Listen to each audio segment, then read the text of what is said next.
Madam जी, Holi special का RAC में ticket confirm कर दिया आप लोगों ने। पूरा सीट दीजिए ना। भैया होली के टाइम आपकी आरएसी भी कंफर्म हो गई ना, बहुत बड़ी बात है।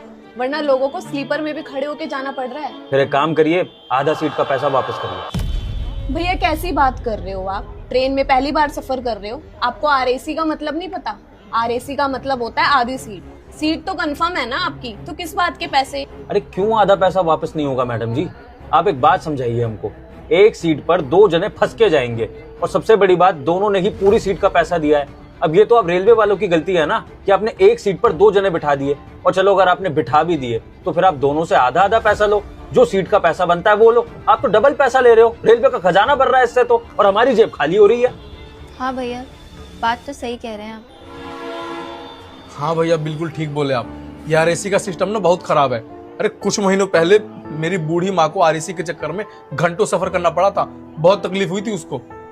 भैया अब इसमें मेरी क्या गलती है? मैं तो अपनी जॉब पे बैठी हूँ, हमें तो यहाँ पे बस बटन दबाना होता है। अब सॉफ्टवेयर से जो टिकट निकल के आती है वो आप तक पहुँच जाती है। अब आपकी आरएसी में टिकट हुई है तो इसमें मैं क्या कर सकती हूँ? लेकिन सरकार का जो नियम कानून है मैं उसको ही फॉलो कर रही हूँ। मैं समझ रही हूँ आप लोगों की दिक्कत, मैं भी आप लोगों की तरह एक आम नागरिक हूँ।